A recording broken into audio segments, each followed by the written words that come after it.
A'udzubillahi minasyaitonirrajim. Bismillahirrahmanirrahim. Assalamualaikum warahmatullahi wabarakatuh.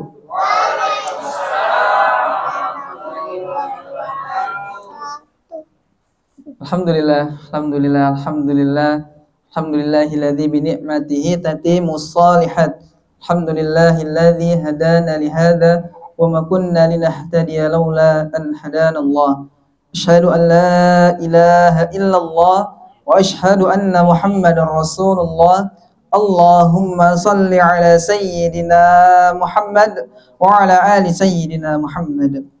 Kama qala rabbi israh li sadri wa yassir li amri wahlul 'uqdatam min lisani yafqahu qawli. Rabbana anzilna munzalan mubarakan wa anta khairul munzilin. Rabbana zalamna anfusana wa illam taghfir lana wa tarhamna lanakunanna minal khasirin. La ilaha illa anta subhanaka inni kuntu minadh dhalimin. Alhamdulillah, puji syukur kehadirat Allah Subhanahu wa taala yang dimana pada kesempatan malam hari ini yang penuh dengan kenikmatan, yang penuh dengan keberkahan, yang penuh dengan kebaikan, kita semua masih diberikan nikmat oleh Allah, yaitu adalah nikmat iman, nikmat Islam, nikmat panjang umur. Yang paling penting adalah kita dimudahkan oleh Allah untuk sama-sama menuju ke tempat terbaiknya Allah, yaitu adalah masjid. Mudah-mudahan kita berdoa, kita terus diberikan istiqomah selama-lamanya. Amin amin ya rabbal alamin. Salawat serta salam juga tak lupa kita junjungkan kepada suri tauladan kita, teladan kita, uswah kita, yaitu adalah Rasulullah SAW. Karena kalau bukan karena perjuangannya, pengorbanannya, tak mungkin kita bisa duduk di sini, duduk sambil senyum-senyum, duduk dengan tenang, duduk dengan bahagia, bisa makan-makan. Itu nggak akan pernah bisa seperti kalau bukan karena perjuangan-perjuangan dari Rasulullah dan begitu dengan para sahabat-sahabatnya. Mudah-mudahan kita berdoa semoga diakui sebagai umatnya di yaumil akhir nanti. Amin amin ya rabbal alamin. Alhamdulillah, gimana kabarnya Bapak Ibu semuanya? Ada yang kecapean kah habis tamasya kemarin? Ada yang kecapean? Ada yang mau diagendakan lagi keluar kemana gitu? Masya Allah. Ya siap gas gaspol terus. Masya Allah.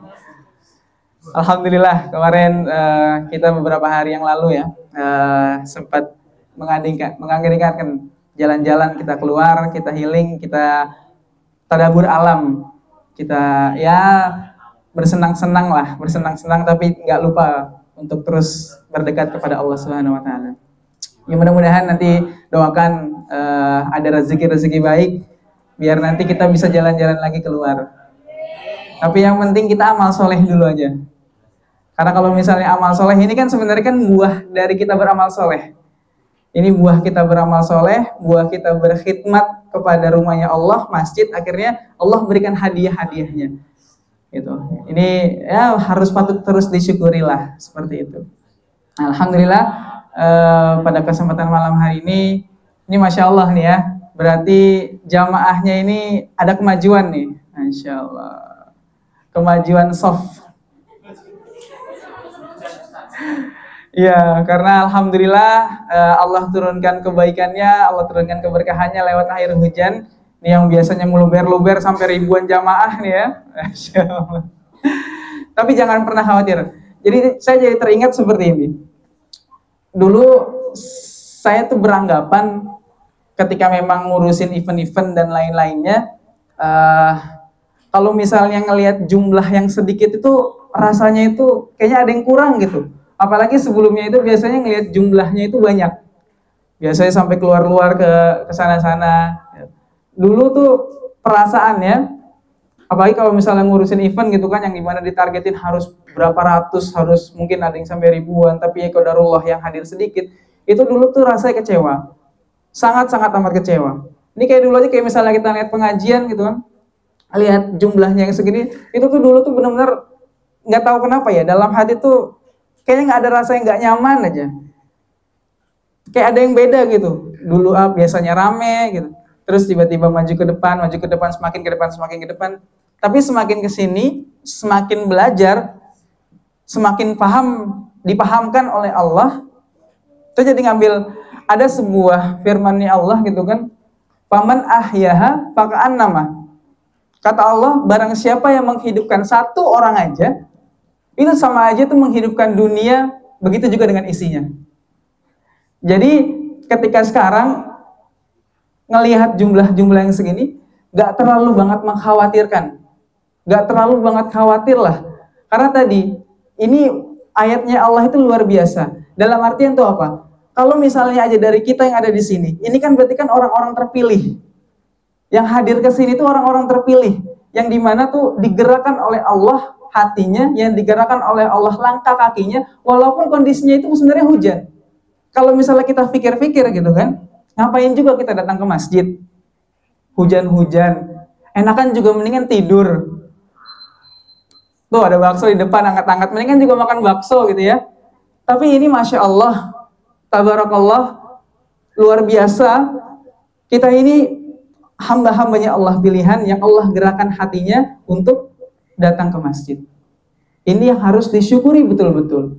Jadi jangan pernah kecewa. Nanti nih, mungkin nih ada adik-adik yang ada di depan sini, ya kan? Jangan pernah khawatir. Karena Islam itu dari dulu itu, apalagi Allah ya, Allah itu sebenarnya sangat amat benci orang-orang yang terlalu memikirkan kuantitas dalam artian jumlah yang banyak, tapi kualitasnya itu nggak ada.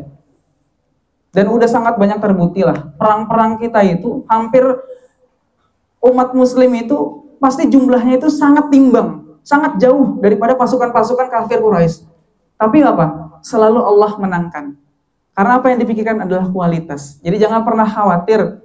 Ingat pesannya Allah itu, barang siapa yang menghidupkan satu orang aja, dalam artian kalau satu orang ini dia faham, dia bisa taat, dia bisa istiqomah menjalankannya, dia bisa mengamalkan, ini sama aja satu orang ini kualitas itu bisa sampai 1000 orang.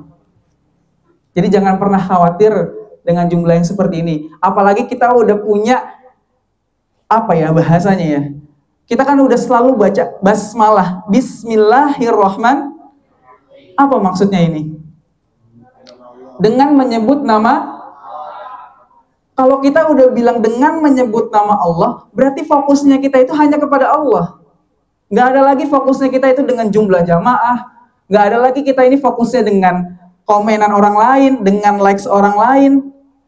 Nggak ada lagi kita ini terlalu fokusnya itu pengen dilihat orang lain, pengen dipuji oleh orang lain. Nggak ada seperti itu. Karena ketika emang sudah basmalah, ya Allah aku ngerjain semua ini, aku maju di sini, aku ngasih sedikit nasihat-nasihat di sini, tujuannya itu hanya karena Engkau ya Allah. Hanya karena Engkau. Bismillahirrahmanirrahim, dengan menyebut namamu ya Allah. Karenamu ya Allah, karenamu ya Allah, karenamu ya Allah, bukan karena manusia.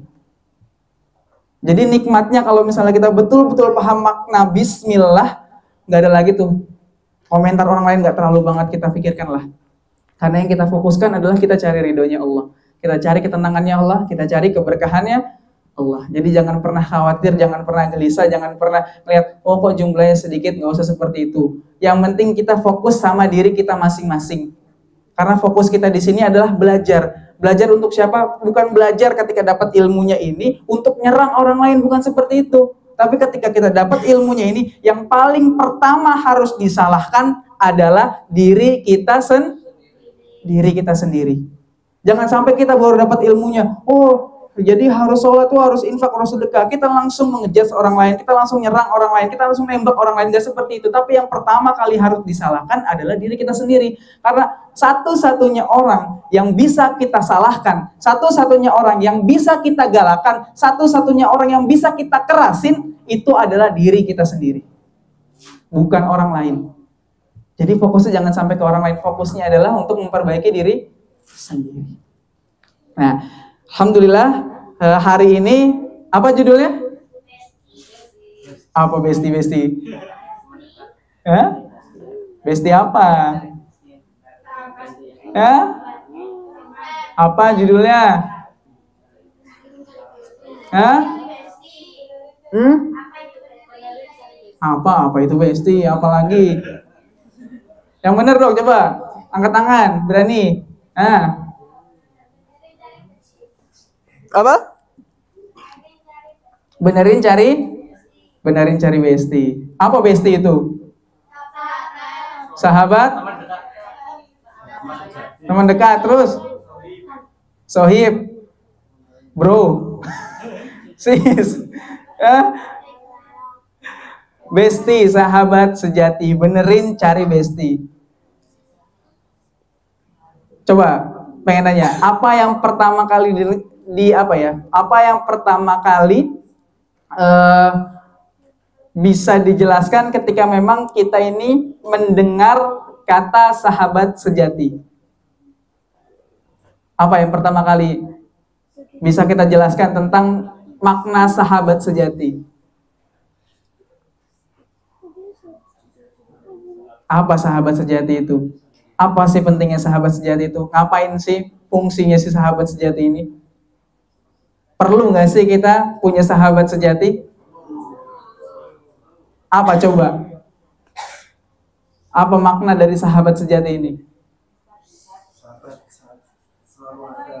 Sahabat selalu ada di dalam duka dan luka. Dan mengajak kebaikan. Oh, Masya Allah. Sahabat selalu ada dalam suka dan duka dan selalu mengajak dalam kebaikan. Wow, top, mantap. Siapa lagi? Coba apa makna yang paling benar-benar kena ketika memang kita mendengar kata-kata sahabat sejati? Tadi kan udah jelas bilang katanya sahabat itu penting. Ya. Perlu ada sahabat sejati itu. Tadi siapa, Mas? Nah. Mas Prima. Mas Prima baru ya? Baru pertama kali hadir ya? Oh, dua kali ya? Oh, sebelumnya yang dibalas konflik. Ini baru yang di sini baru pertama kali. Oh, Masya Allah. Ahlan wa sahlan. Berapa orang yang baru ya? Satu, Mas Rima. Siapa, Mas? Mas Afid. Hafid. Afin. Ya maafin saya loh. Ini siapa? Ilham. Oh, Ilham Firmansyah, Masya Allah, ahlan wa sahlan di Masjid Pemuda Konsulat. Kita lanjut, apa lagi? Sekarang jam 20.16. Ada yang berani lagi nggak? Apa makna sahabat sejati itu apa sih?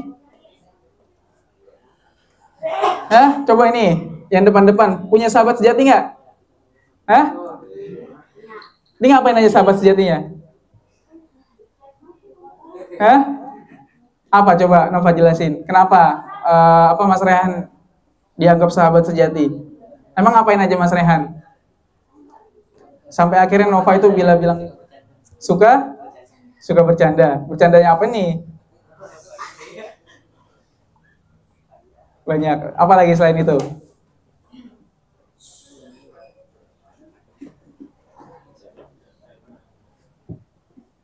Ada lagi nggak? Senandung. Tadi kenceng besti-bestinya.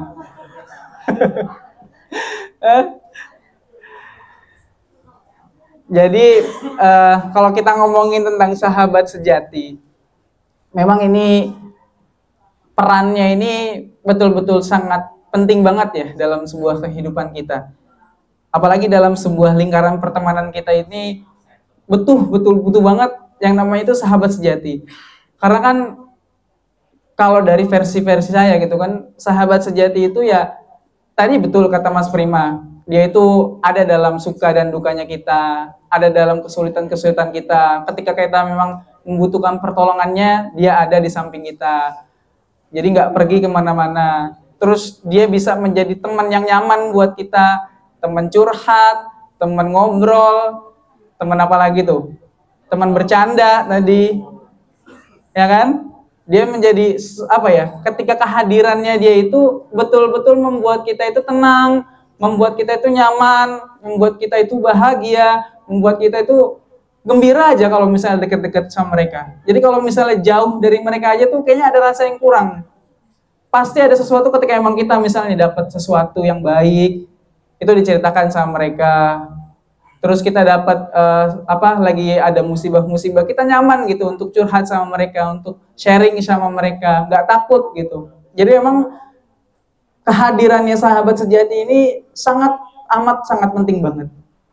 Makanya kan waktu itu kalau misalnya kita mau coba untuk, ini ada beberapa hadis gitu ya. Ini ada beberapa hadis yang keuntungan kalau misalnya kita ini punya sahabat sejati. Jadi Umar bin Khattab aja sampai berkata gitu, tidaklah seseorang itu diberikan kenikmatan setelah Islam yang lebih baik daripada kenikmatan memiliki saudara semuslim yang soleh, saudara semuslim yang baik. Apabila engkau dapati salah seorang sahabat yang soleh, maka peganglah dia erat-erat. Ini Umar yang berbicara, Umar yang berkata. Jadi kalau misalnya kenikmatan ya, tadi kenikmatan yang paling besar pertama itu adalah kenikmatan kita itu bisa memeluk agama Islam. Itu yang paling besar banget lah, paling sangat-sangat besar banget, dan itu harus kita syukuri hari ini. Karena mungkin bisa jadi ada dari kita, dari saudara-saudara kita, dari teman-teman terdekat kita, dari mungkin bahkan keluarga-keluarga kita, ada yang belum Allah kasih hadiah, belum Allah kasih nikmatnya itu untuk beragama Islam. Itu banyak pasti di sekeliling kita, tapi kita alhamdulillahnya dimulai dari lahir, tapi kita dalam keadaan fitrah, sudah memeluk agama Islam, dan ini harus betul-betul disyukuri. Tapi kata Umar, setelah itu, setelah nikmat yang besar setelah kita memeluk agama Islam, yang paling selanjutnya, nikmat yang besar selanjutnya itu adalah ketika kita bisa mendapatkan teman-teman yang soleh, teman-teman yang baik, sahabat-sahabat sejati kita. Lalu Umar lanjutkan lagi, ketika memang kita sudah mendapatkan teman-teman yang seperti ini, yang soleh seperti itu, yang baik, yang selalu ngajak kita dalam kebaikan, kata Umar itu pegang betul erat-erat. Jadi kita disuruh untuk pegang erat-erat, tempel terus, deketin terus, pepet terus. Kita disuruh untuk seperti itu. Ini luar biasa maknanya. Jadi nikmat untuk bisa mendapatkan teman sejati ini benar-benar nikmat yang sungguh-sungguh luar biasa. Nah, karena bahasan kita ini benerin cari bestie ya, ataupun sahabat sejati ini, saya jadi terpikirkan itu ada dua kondisi lah sebelum benar-benar kita fokus lebih ke benerin carinya. Tapi kita berbicara tentang kondisi yang pertama itu adalah kondisi di mana ketika kita itu sudah mendapatkan teman sejati kita, sahabat sejati kita. Nah, ini ada beberapa keuntungan-keuntungan ya. Sebenarnya banyak keuntungan-keuntungan ya. Tapi saya coba untuk ambil beberapa yang memang mudah-mudahan bisa kita ambil pelajarannya. Jadi kondisi pertama tadi adalah ketika memang kita sudah menemukan sahabat sejatinya. Nah, apa sih keuntungannya ketika memang kita ini sudah mendapatkan sahabat sejatinya itu? Nah, yang pertama itu ada keuntungannya itu adalah kalau kita bisa mendapatkan sahabat sejati, di sini tuh sahabat yang soleh akan selalu membenarkan dan menasehati kita apabila kita itu salah. Jadi kalau kita punya teman ataupun sahabat sejati itu, dia itu akan jujur kepada kita. Dan ini ada ungkapan Arab itu berbunyi, sodikoka man sodakoka la man sodakoka. Sahabat sejatimu adalah yang senantiasa jujur. Kalau salah kita itu diingatkan, bukan yang senantiasa membenarkanmu. Jadi kita ini harusnya senang kalau misalnya kita punya sahabat tadi yang sudah diakui ya sebagai sahabat-sahabat sejatinya. Seharusnya senang kalau misalnya kita itu salah, sahabat kita itu berani untuk jujur kepada kita, mengingatkan kesalahan-kesalahan kita. Ini kita harus senang seharusnya, bukan malah risih, bukan malah ngapain sih inget-ingetin kayak gitu-gitunya. Karena banyak di sekeliling kita ini hal-hal tuh yang akhirnya jadi biasa aja gitu, jadi pemuajaran. Misal kata-kata kita itu kotor, biasanya kan sering kita ya kumpul-kumpul, nongki-nongki ya kan, nongkrong-nongkrong, ataupun lagi arisan-arisan keluarga lah, arisan pengajian, arisan sahabat-sahabat terdekat itu banyak pasti ada hal di mana tuh terceplos kata-kata itu yang kurang-kurang baik, gibahin orang ataupun yang nggak datang diomongin, itu banyak hal-hal seperti itu. Nah, kalau kita merasa kita ini punya sahabat sejati itu, seharusnya ketika memang ada orang yang mengingatkan bahwa ini adalah kurang baik, kita itu harus senang. Karena ini adalah yang dituntun sama Rasulullah itu, bahwa sahabat-sahabat sejati itu, dia itu yang senantiasa jujur, berani untuk mengungkapkan kesalahan dari sahabat-sahabatnya. Itu yang pertama. Terus yang kedua di sini juga, sahabat yang soleh juga akan selalu mendoakan sahabatnya. Karena apabila ia mendoakan sahabatnya, maka kita itu sebenarnya sedang mengantri untuk bisa mendapatkan doanya juga. Jadi kalau kita ciri-ciri orang yang punya sahabat yang soleh itu, dia itu mudah lisannya itu untuk mendoakan orang lain. Mendoakan sahabatnya, mendoakan orang tuanya, mendoakan orang-orang yang dicintainya. Kalau kita punya sahabat-sahabat yang seperti ini harus betul-betul, kalau tadi kata Umar, itu harus dipegang erat-erat. Jangan sampai dilepas. Ini keuntungan-keuntungan yang kedua. Apalagi kan ini juga kita harus belajar ya. Pentingnya mendoakan orang lain itu luar biasa. Karena apa? Ketika kita mendoakan orang lain, sesungguhnya kita ini sebenarnya sedang mengantri juga. Mengantri untuk bisa mendapatkan doa yang sama. Misalnya kita doakan teman kita, ya Allah, doakan ya Allah mudah-mudahan si fulan ya Allah dimudahkan ya Allah untuk menyelesaikan masalah-masalahnya, masalah keluarganya. Ya Allah, mudahkan ya Allah si fulan, ya Allah dia sedang terlilit dengan hutangnya, ya Allah, maka mudahkan ya Allah dia untuk bisa melunaskan hutang-hutangnya. Datangkan rezeki-rezeki baiknya.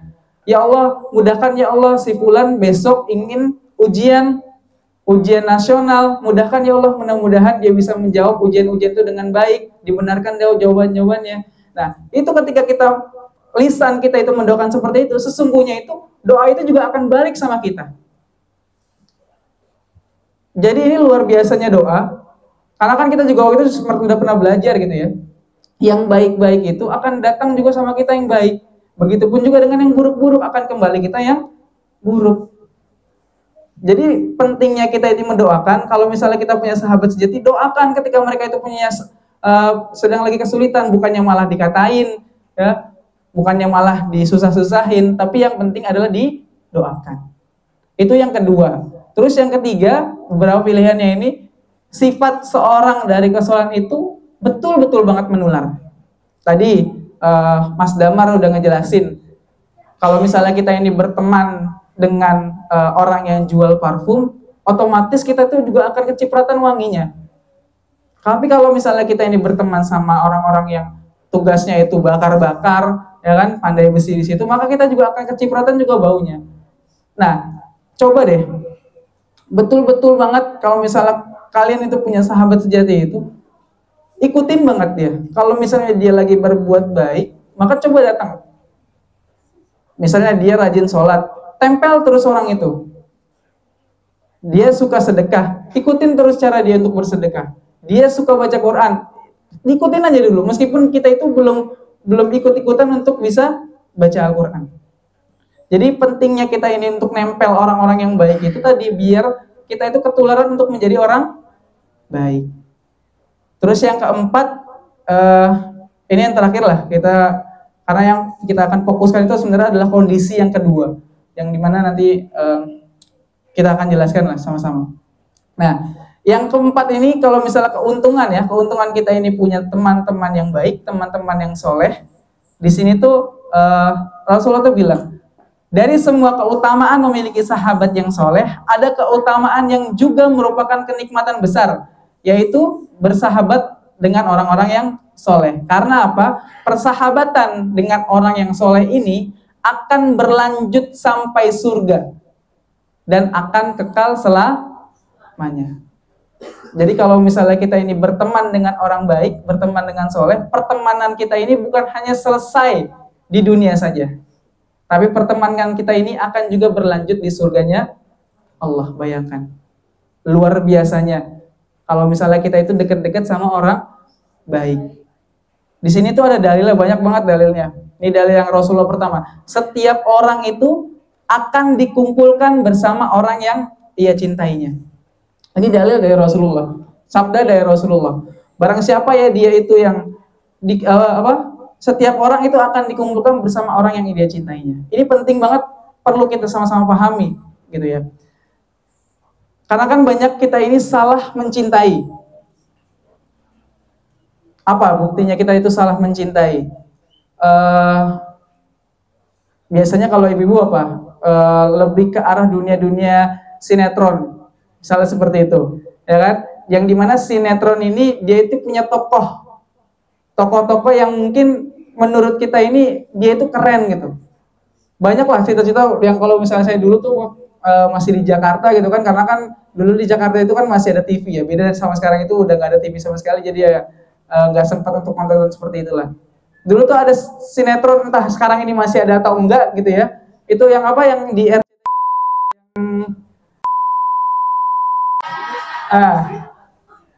itu Masya Allah banget itu, luar biasa.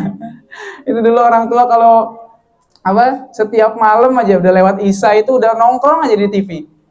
Dan yang lucunya itu saya juga sampai bingung kadang-kadang ya, itu kan banyak di TV ya, viral-viral. Kalau misalnya si tokohnya ini kecelakaan, terus sampai ada yang sedih-sedih, terus apalagi tuh kejadian-kejadian yang sampai viral-viral tuh. Terus orangnya disakitin, diselingkuhin, terus orangnya kesel sampai banting-banting TV-nya, sampai ngelempar-lempar, ngerusak TV-nya, terus meninggal sampai ikut-ikutan sedih, ikutan bikin syukuran. Itu nggak tahu ya, saya nggak habis berpikir gitu. Ini Masya Allah gitu ya, ujian kita ini. Kenapa ya sampai orang itu sampai salah mencintai gitu. Yang dimana nih ini kan tokoh-tokoh fiktif gitu ya. Tokoh-tokoh yang sebenarnya belum tentu dia itu seperti itu. Yang baik belum tentu baik betulan, yang jahat belum tentu jahat betulan. Dan nggak tahu, saya sampai sekarang tuh nggak habis pikir lah kenapa sampai orang tuh sampai histeris seperti itulah, sampai bikin syukuran, sampai bikin sedih bener-bener dan lain-lainnya. Apalagi kalau yang paling hits sekarang itu kan kayak misalnya opa-opa Korea itu sampai berjuta-juta. Saya punya teman ngeluarin sampai dia rela ngutang-ngutang untuk beli tiket seperti itu. Entah apa yang ditonton, cuman orang nyanyi-nyanyi gitu kan. Terus juga yang ditonton juga ya gimana? Tapi rela untuk ngeluarin uang seperti itu.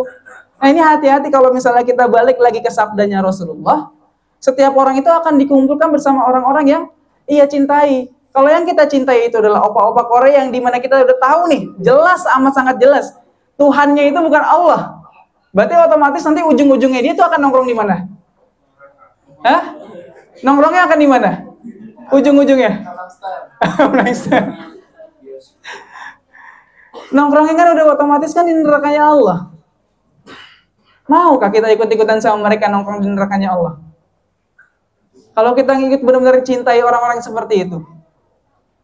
Nah ini makanya ini penting buat kita sama-sama belajar. Kita ini akan dikumpulkan sama orang-orang yang dicintainya. Kalau kita yang mencintainya itu orang-orang baik, orang-orang yang rajin sholat, orang-orang yang rajin sedekah, orang-orang yang rajin berbuat baik, nolong orang lain, bikin orang lain itu bahagia, yang rajin zakat, wakaf, dan lain-lain, kita akan dikumpulkan dengan mereka. Apalagi kalau misalnya kita ini mencintai Rasulullah, kita itu akan juga bersama-sama Rasulullah.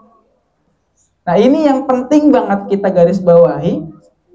Pentingnya kita ini bersahabat dengan orang-orang baik, bestie kita, sahabat terbaik kita, teman terbaik kita, agar apa? Kita nanti ketika kita meninggal, kita dikumpulkan dengan orang-orang yang kita cintai juga. Oleh karena itu milih yang baik-baik. Dan ini Allah fasilitasi loh, sampai di sini Allah bilang itu, perbanyaklah berteman dengan orang-orang yang beriman, karena mereka memiliki syafaat pada hari kiamat. Syafaat itu kan apa ya, bahasa yang paling ringan ya? Pertolongan, ampunannya Allah itu yang dipangkas, yang disingkat. Apalagi yang paling ringan ya, kalau misalnya dipermudah ya, syafaat itu ya. Anggaplah kemarin kita jalan-jalan. Ya, jalan-jalan itu kan kita gratis ya. Yang sebenarnya itu kalau misalnya kita nggak ada orang lain yang membawa kita itu, pasti kita itu akan bayar. Mulai dari tiket masuknya, mulai dari makannya, mulai dari fasilitasnya, ya kan? Dan lain-lain lah, itu pasti kita bayar. Tapi karena memang kita punya orang dalam, yang memang orang dalam ini punya tiket gratisnya, terus dikasihkan kepada kita, akhirnya apa? Kita datang ke sana, udah full fasilitasnya. Tinggal jalan-jalan, tinggal makan, tinggal main-main, gak ada lagi kita ngurusin-ngurusin dan lain-lainnya. Nah, syafaat pun seperti itu. Kalau kita misalnya berteman sama orang-orang yang beriman itu, nanti kita itu akan dapat syafaatnya dari mereka. Dan ini udah dijelasin oleh Allah dan oleh Rasulullah secara detail. Luar biasanya nih. Rasulullah SAW itu bersabda tentang syafaat antara sahabat di hari kiamat. Setelah orang-orang mukmin itu dibebaskan dari neraka, demi Allah, zat yang jiwaku berada di tangannya, sungguh kalian begitu gigih dalam memohon kepada Allah untuk memperjuangkan hak untuk saudara-saudaranya yang berada di dalam neraka pada hari kiamat. Mereka memohon, wahai Tuhan kami, mereka itu yang tinggal di neraka pernah berpuasa bersama kami, sholat sama kami, dan juga haji. Terus dijawab, keluarkanlah dari neraka orang-orang yang kalian kenal hingga wajah mereka diharamkan untuk dibakar oleh api neraka. Para mukminin ini pun mengeluarkan banyak saudaranya yang telah dibakar di neraka. Ada yang dibakar sampai betisnya dan ada yang sampai lututnya. Kemudian orang mukmin itu lapor kepada Allah, ya Tuhan kami, orang yang Engkau perintahkan untuk dientaskan api neraka itu sudah tidak tersisa. Sampai Allah bilang seperti ini, kembali lagi, keluarkanlah yang masih memiliki iman seberat dinar. Maksudnya apa? Persingkat seperti ini. Kalau kita berteman sama orang-orang yang mukmin, sama orang-orang yang beriman, ini contoh aja ya. Seandainya kita ini qadarullah gak langsung tembus ke surganya Allah, mungkin untuk masuk ke surganya Allah itu lewat dibersihkan dulu di nerakanya Allah itu. Kalau kita itu punya teman-teman yang imannya itu ada, yang teman-teman baik, teman-teman soleh, maka nanti teman-teman yang soleh itu ketika di surganya Allah disuruh sama Allah untuk menyelamatkan kita semuanya. Jadi yang udah masuk surga itu keluar lagi. Keluar bukannya dikeluarkan dalam surga, tapi Allah itu menyuruh, wahai manusia, wahai kita atau siapapun itu yang sudah masuk surga itu, silakan cari sahabat-sahabatmu, teman-teman terbaikmu yang mungkin belum ada di surgaku ini. Jadi kita ini yang udah masuk surga itu disuruh untuk cari sahabat-sahabat kita yang ada di neraka, untuk dikeluarkan. Jadi nanti kita udah dicari, ya Allah misalnya nih ya, ini hanya gambaran, tapi nauzubillah min dzalik, jangan sampai kita ini nongkrong di nerakanya Allah, jangan. Kita misalnya dilihat sama orangnya, sahabat kita yang soleh tadi, orang yang beriman tadi, ya Allah, itu ya Allah yang sedang kau bakar di kepalanya ya Allah dengan api neraka yang mendidih itu, dulu dia itu yang mengingatkan aku untuk sholat ya Allah. Maka ya Allah tolong keluarkan dia ya Allah. Terus kata Allah, ya keluarkan dia, masukkan ke dalam surgamu. Terus jalan lagi, ya Allah, itu yang matanya engkau colok-colok dengan api yang panas, dengan kobaran api yang panas, dia dulu yang mengajarkanku untuk baca Al-Quran ya Allah. Maka keluarkan dia ya Allah. Terus yang tadi yang betisnya dibakar dari mulai betis sampai kakinya ya Allah, itu yang betisnya engkau bakar dari betis ya sampai ke mata kakinya itu dulu dia yang mengajarkan aku untuk kesabaran, untuk mencintai masjid, untuk datang ke masjid. Maka ya Allah tolong ya Allah keluarkan dia. Akhirnya Allah keluarkan. Sampai di sini Allah bilang itu, sampai si orang baik ini, seorang mukmin ini yang beriman itu udah bilang, ya Allah, udah gak ada lagi ya Allah, sahabat-sahabatku yang dulu itu udah gak ada lagi, udah semua itu masuk surga. Sampai Allah suruh keluar lagi.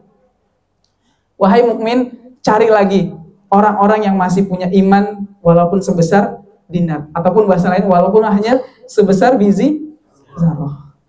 Luar biasanya ini kita itu dekat sama orang beriman itu luar biasa banget lah. Keuntungan-keuntungan itu luar banyak sekali. Tadi kita dapat bisa didoakan, kalau misalnya kita salah diingatkan, terus kita bisa ketularan jadi orang soleh. Tapi yang paling penting yang Masya Allah, kita bukan hanya bersaudara di dunianya Allah, tapi kita juga akan bersaudara di surganya Allah. Ini keuntungan kalau misalnya kita ini sudah punya bestie, udah punya sahabat terbaik. Ini kondisi yang pertama. Nah, kondisi yang kedua, kalau seandainya kita ini belum punya sahabat terbaik, ini seperti apa? Kenapa sampai sekarang itu kita itu belum punya sahabat terbaik, belum punya teman terbaik? Padahal tadi kalau kita mulai dari awal, teman terbaik ini penting banget perannya dalam kehidupan kita itu, mengingatkan kita dalam sebuah kesalahan, dia yang mendoakan kita, dia yang mensupport kita, dia yang mengajak kita. Tapi kenapa sekarang saat ini mungkin gitu ya, kita ini belum punya sahabat terbaik? Nah, ini yang pertama harus dicek terlebih dahulu adalah tentang diri kita dulu. Jadi sadar diri, seperti judul kita. Jadi yang pertama kali harus dicek itu adalah kita itu sadar diri dulu. Kenapa akhirnya sampai sekarang kita itu belum punya sahabat terbaik? Mungkin selama kita hidup, selama kita bertetangga, selama kita bersahabat, kita ini kurang nyaman buat mereka. Lisan kita kotor, lisan kita jahat, perilaku kita itu nggak baik, adab kita itu kurang ajar, pengennya itu kita itu dimengertiin sama orang lain, tapi kita nggak bisa ngertiin perasaan orang lain. Kita itu mudah baperan, dan lain-lainnya. Jadi yang pertama kali harus kita cross check dulu, itu adalah diri kita sendiri dulu, sadar diri dulu. Kenapa kita ini belum punya sahabat terbaik? Karena tadi, mungkin bisa jadi ya orang-orang lain itu sebenarnya pengen bersahabat sama kita, pengen temenan sama kita, tapi karena tingkah laku kita ini kurang bagus, kita dijauhkan sama orang-orang itu. Jadi kalau misalnya kita ngeliat orang itu aja ngerasanya tuh, udahlah, nggak pengen lama-lama, nggak pengen deket-deket sama mereka. Baunya pengen langsung jauh-jauh aja. Mereka ngomong juga baunya udah kesel aja baunya. Jadi pengen cepet-cepet tuh, kalau bisa mereka pergilah, atau ngapain lah, atau kemana lah. Karena tadi, mungkin bisa jadi kitanya yang buat nggak nyaman mereka. Perilaku kita dan lain-lainnya. Jadi yang pertama kali kita harus cek terlebih dahulu, kalau kita belum punya sahabat sejati sampai sekarang ini, mungkin bisa jadi karena kita yang banyak masalahnya. Evaluasi diri dulu. Makanya tadi kan dibilang, yang pertama kali harus disalahkan, yang pertama kali harus digalakkan, dikerasin, itu diri kita sendiri. Jangan langsung gampang menyalahkan orang lain. Banyaklah dari ya bukan di sini ya, di luar sana gitu ya. Yang tiba-tiba tuh ada masalah langsung nyalahkan orang lain. Ada masalah langsung nyalahkan orang lain. Makanya betul-betul ini kita berdoa ya, mudah-mudahan Allah itu selalu senantiasa itu mengingatkan sama kita itu agar ayat-ayatnya Allah ini hidup.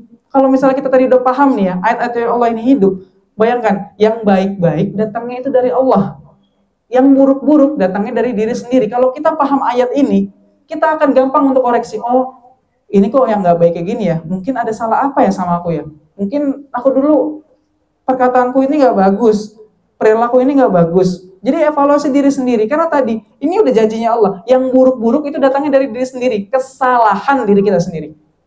Itu udah otomatis gampang gitu ya. Jadi jangan langsung mudah menyalahkan orang lain. Yang baik-baik itu datangnya dari Allah. Kalau kita udah benar-benar pegang benar-benar ayatnya Allah seperti itu, akan ringan hidup kita itu, nggak akan gampang stres. Jadi itu tadi ya, kita cek dulu nih. Ini kondisi yang kedua ini, kalau misalnya kita ini belum punya sahabat sejati itu harus ngapain? Jadi evaluasi diri terlebih dahulu, sadar diri, sadar dosa, sadar atas kesalahan-kesalahan kita. Nah, kalau kita sudah sadar nih dengan kesalahan-kesalahan kita dan kita berniat untuk mengubah kesalahan-kesalahan tadi itu, selanjutnya ini baru kita ngomongin gimana sih benerin untuk cari bestie yang terbaik itu, benerin untuk cari sahabat yang terbaik itu dulu. Nah, langkah yang pertama dan ini banyak sekali dilakukan oleh orang lain, langkah yang pertama itu adalah memulai memperbaiki diri sendiri. Kita mulai dulu dari diri kita. Tadi tuh yang kita udah ngerasa, oh kita salahnya di sini nih, kayak lisan kita itu kasar, perbuatan kita ini nggak bagus, adab kita ini nggak bagus, nggak sopan sama orang lain. Kita perbaiki dulu, dimulai dari diri kita sendiri. Kalau kita itu udah mulai dari diri kita sendiri, langkah yang kedua itu untuk benerin cari bestie itu, Cari kriteria yang baik. Cari tuh kriteria-kriteria yang baik. Tadi kan kita tuh udah, kalau misalnya kita sebutin sebenarnya banyak gitu ya, keunggulan-keunggulan itu tuh banyak banget. Tapi carilah kriteria-kriteria yang baik yang menurut kita ini, kalau kita ada dekat sama mereka itu, kita itu bisa nyaman. Kita itu bisa nyaman, kita itu terus bahagia. Itu yang kedua. Tadi yang pertama apa? Mulai dari diri sendiri, perbaiki diri sendiri. Terus yang kedua, cari kriteria yang pas, yang menurut kita ini orang ini cocok untuk kita dijadikan sebagai sahabat sejati. Terus yang ketiga, caranya adalah cari ekosistem terbaik, cari tempat terbaik. Itu caranya kalau misalnya kita itu pengen dapat sahabat sejati. Dan rumus ini sebenarnya ini adalah rumusnya Al-Quran. Coba silakan dibuka 911 ayat 9, surah ke-9 ayatnya 11. Surah ke-9 surah apa? At-Taubah. Bagus, alhamdulillah. Ayatnya ayat 11. Ayatnya ayat 11. Ini Masya Allah, ini luar biasa. Dan saya belajar dengan banyak-banyak orang. Dan mungkin ini juga jadi titik hijrah saya. Dan mungkin kalau misalnya ditanyakan sama orang-orang lain pun, konsep yang dipakai itu hampir-hampir sama. 9 ayat 11. Minta tolong dibacakan. Siapa yang mau bacakan? Ayo coba, nggak apa-apa, senandung. Kalau nggak ini aja, Mas Prima yang baca Latinnya, senandung yang baca artinya. Bismillahirrahmanirrahim. وَيُتَابُوا وَأَقَامُوا الصَّلَاةَ وَآتُوا الزَّكَاةَ فَإِخْوَانُكُمْ فِي الدِّينِ وَنُفَصِّلُ الْآيَاتِ لِقَوْمٍ يَعْلَمُونَ. Coba dibacakan senandungnya, artinya senandung.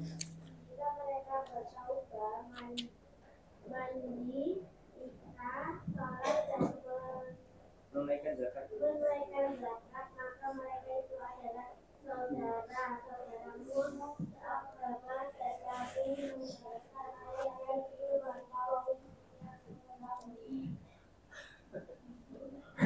Alhamdulillah. Gak apa-apa, bagus. Yang penting sudah mau. Alhamdulillah, makasih Mas Prima, Senandung, Naswa. Saya izin mengulang ya. Auzubillahiminasyaitonirrajim. Ayat 11. Fa'in tabu wa aqamus shalah wa atawuz zakah fa ikhwanukum fid din wa nufassilul ayati liqaumin ya'lamun. Dan jika mereka bertaubat dan melaksanakan sholat dan menunaikan zakat, maka mereka itu saudara-saudara seagama, saudara-saudara seiman, saudara-saudara sejati kita, sahabat sejati kita. Itu kata Allah. Kami menjelaskan ayat itu bagi orang-orang yang mengetahui. Jadi tadi perintah tadi kita mulai dari memperbaiki diri, terus juga kita cari kriteria yang baik, terus kita cari lingkungan yang baik. Itu adalah perintahnya Allah lewat firman-Nya Al-Quran ini. Ini udah sangat jelas di surah At-Taubah ayat 11 ini. Dan jika mereka bertaubat di sini makainya itu wa itu dan. Berarti kalau makainya dan itu bukannya harus pilih-pilih, bukan cuma nanya kita disuruh milih, udah pilih aja orang-orang yang bertaubat. Terus kita milihnya orang-orang yang rajin sholat aja. Kita milihnya orang-orang yang rajin zakat ya. Enggak seperti itu. Kalau wa itu dan, semuanya itu harus dilakukan. 3 paket ini itu harus dilakukan dan itu harus dicari. Siapa aja? Mereka yang bertaubat, mereka yang menegakkan sholat, dan mereka yang membayar. Kata Allah, itu baru bestimu, itu baru sahabat-sahabatmu, itu baru tetangga seimanmu. Itu kata Allah. Jadi kalau kita mau cari teman terbaik, cari yang seperti itu, yang semuanya itu dilakukan. Dia yang bertaubat. Bertaubat itu apa sih? Bertaubat itu kan bahasanya kan kembali kepada fitrah, kembali kepada kesuciannya. Ini tuh satu paket, jadi ini nggak bisa dipisahkan. Ini tuh nggak bisa dipisahkan dan semuanya ini bisa kita didapatkan. Kalau tadi yang terakhir kita cari ekosistem terbaik, maka kita akan bisa dapatkan mudah itu di mana? Ketiga-tiganya ini, orang yang bertaubat, orang yang menegakkan sholat, orang yang membayar zakat, kita akan mudah menemukannya di mana? Di masjid. Itu adalah tempat terbaik kita untuk bisa menemukan 3 elemen tadi. Dia yang bertaubat, dia yang melaksanakan sholat, dia yang membayar zakat. Ini kalau misalnya ditadaburi lebih dalam itu luar biasa. Benar-benar luar biasa. Jadi apalagi ya, tadi zakat, sholat, ini tuh nggak bisa boleh dipisahkan. Kalau kita ngelihat kondisi-kondisi yang sekarang, ini tuh luar biasa. Makanya sebenarnya seharusnya ini, terutama teman-teman marbot ini sebenarnya harus menarasikan ini. Jadi orang-orang yang bertaubat, orang-orang yang menegakkan sholat, dan orang yang bayar zakat itu seharus ada di satu tempat. Nah, tapi sekarang kondisinya yang terjadi apa? Ada lembaga-lembaga yang dimana Baitul Malnya jalan sendiri, masjidnya jalan sendiri. Seharusnya itu dia satu elemen. Baitul Malnya ada di dalam masjid, masjidnya ada salah satu itu. Karena kan banyak kan sekarang kan lembaga-lembaga lah yang dimana ya bayar zakat tapi sholat-sholatnya bolong-bolong dan lain-lainnya. Makanya ini harusnya ada dalam satu kesatuan, gak boleh dipisah-pisahkan. Dan ini penting. Ini bro-bro kita yang harus kita cari, ini sis-sis kita yang kita cari, ini bestie-bestie kita yang harus kita cari. Cara yang sangat amat mudah tuh cari seperti itu. Cari yang bertaubat, cari yang menegakkan dia sholat, dia cari yang bayar zakat. Kalaunya kita udah berusaha gitu kan, berikhtiar mencarinya, tapi kita nggak menemukan hal seperti itu, Allah tuh sebenarnya nyaranin, kalau bisa bukannya dipisahkan ya, bukannya menjauh, tapi kalau bisa berjarak. Allah menyarankan tuh seperti itu. Jadi kalau bisa, kalau kita nggak menemukan tadi orang-orang yang mengajak kita untuk sholat, mengajak kita untuk berzakat, kalau bisa kita ini berjarak dengan mereka. Karena apa? Takutnya gini, kalau pondasi kita nggak kuat, bisa jadi kita yang akan terbawa dengan mereka. Makanya tempat terbaik kita bisa menemukan orang-orang terbaik, bestie terbaik itu adalah di masjid. Masjid ini luar biasa. Kita bisa menemukan semuanya.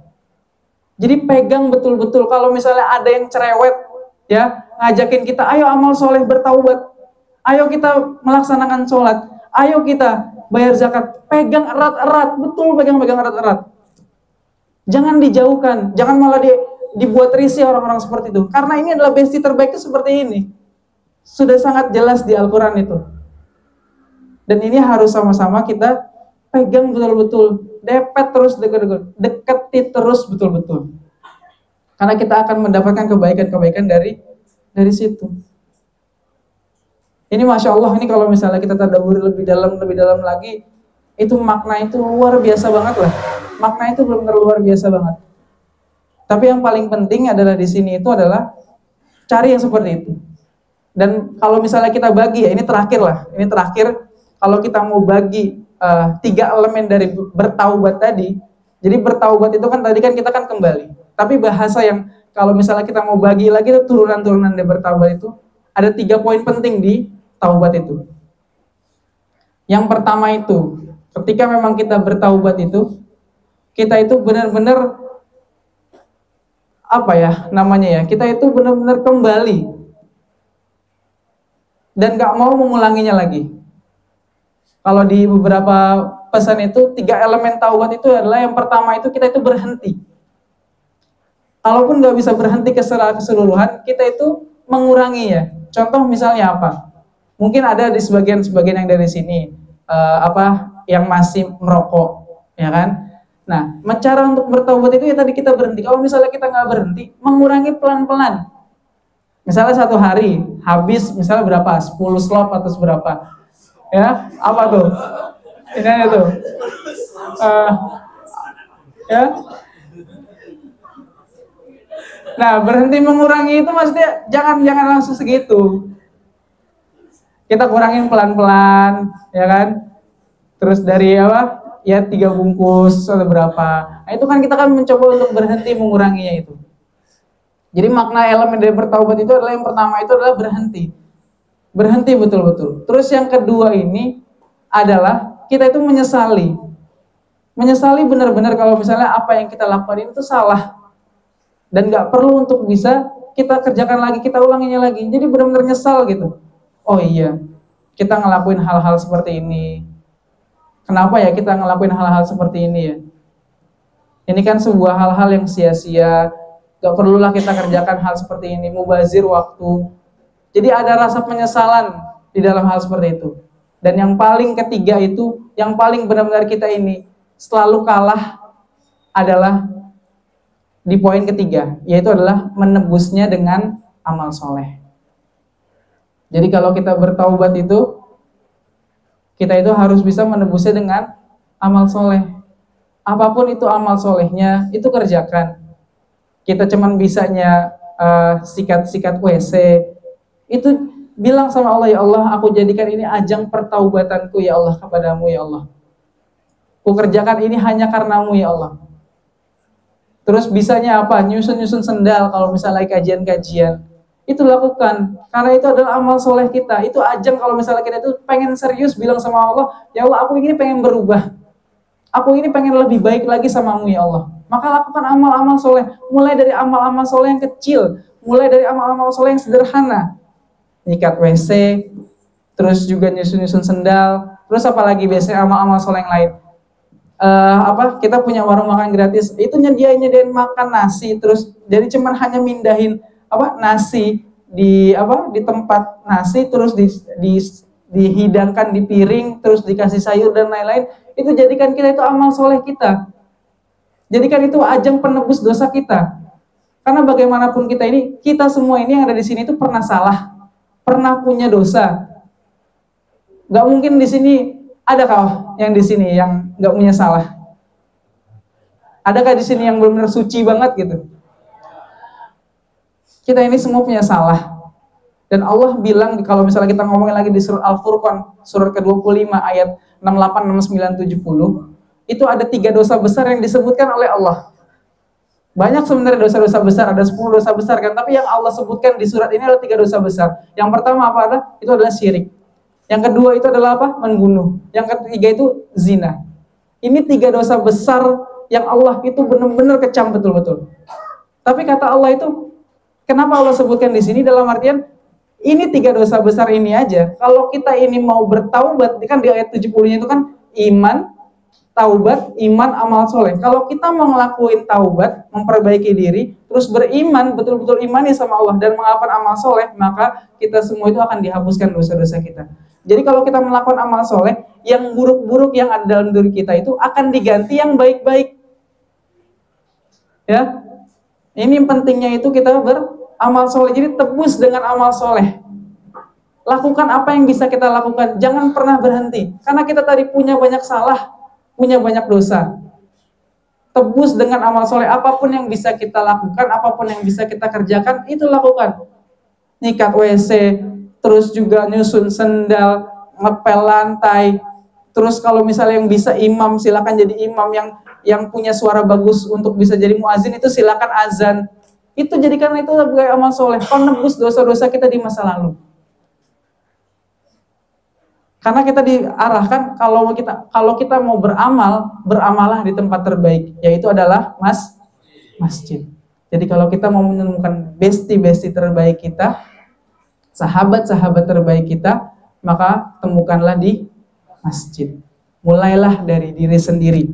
Cari kriteria yang baik, minta sama Allah, ya Allah hadirkanlah teman-teman terbaik ya Allah, yang bisa mengingatkan aku ya Allah untuk semakin cinta samamu ya Allah. Ya Allah hadirkanlah teman-teman terbaik ya Allah, yang bisa membuat itu mudah untuk menangiskan ya Allah kesalahan-kesalahanku ya Allah. Ya Allah hadirkanlah teman-temanku yang terbaik ya Allah, untuk bisa ngajarin aku ya Allah, untuk bisa sholat, untuk bisa baca Al-Quran, untuk bisa sedekah, punya semangat sedekah yang banyak, punya sedekah zakat yang banyak. Berikanlah aku, kirimkanlah ya Allah hamba-hamba terbaikmu ya Allah. Kirimkanlah, minta sama Allah.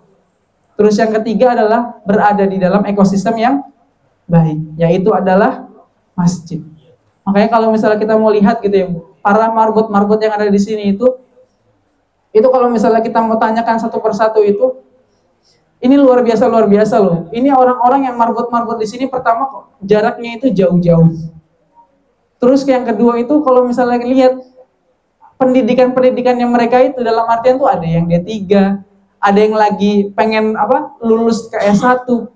Itu kalau misalnya kita mau pikir gitu ya, ngapain gitu kan? Mereka itu udah punya gelar sarjana, tapi kenapa mereka mau ngurus masjid? Ngurus masjidnya itu ngurusin yang remeh-temeh lagi, nyikat-nyikat WC. S1, sekelas S1 itu mau sikat-sikat WC, mau bersih-bersih lantai, mau ngangkat-ngangkat beras dan lain-lainnya dia. Kalau misalnya dia itu nggak punya niat untuk bertaubat, balik sama Allah, pengen sholat tepat waktu, ini ngapain gitu? Maka ini benar-benar harus disyukuri banget. Kalau misalnya saya mau jujur ya, udah sangat betul buat orang-orang yang kembali ke masjid. Karena saya pun juga udah merasakan itulah, masa pencarian itu sebenarnya udah selesai semuanya. Bisnis udah, kerja juga udah, dapat gaji segini juga udah. Tapi saya nggak mendapatkan ketenangan itu. Tapi ketika saya balik ke masjid, tunduk sama Allah, pasrah sepasrah-pasrahnya, nyesel senyesal-nyeselnya, rendah serendah-rendahnya, Allah hadirkan banyak kebaikan-kebaikan itu. Jadi memang benar-benar firman-Nya Allah ini benar-benar nggak bohong sama sekali. Jadi kalau misalnya kita menemukan, sekali lagi ini saya tutup, kalau kita menemukan orang-orang yang terus ngajak kita untuk bertaubat, ya, terus ngajakin kita untuk beramal soleh, ngajakin kita untuk sholat, ngajakin kita untuk sedekah, ngajakin kita untuk baca Al-Quran. Terus yang kedua, tegaknya dia itu, sholatnya itu, dan mengajak kita untuk zakat, ini adalah besti kita terbaik. Mungkin itu dulu aja yang bisa disampaikan. Mudah-mudahan kita bisa mendapatkan kebaikan-kebaikan dari ayat-ayatnya Allah, karena bagaimanapun juga ini yang berbicara bukan saya, tapi ini adalah yang berbicara dari Al-Quran. Saya juga ngambil referensi dari Al-Quran, dan beberapa yang di sini pun juga udah mempraktikannya, dan Masya Allah banyak sekali kebaikan-kebaikan. Mudah-mudahan Allah kirimkan kepada kita semuanya sahabat-sahabat terbaik kita, teman-teman terbaik kita yang senantiasa mengajak kita kepada surganya Allah Subhanahu wa Ta'ala. Mungkin itu aja yang bisa disampaikan, kurang lebihnya mohon maaf. Assalamualaikum warahmatullahi wabarakatuh. Waalaikumsalam.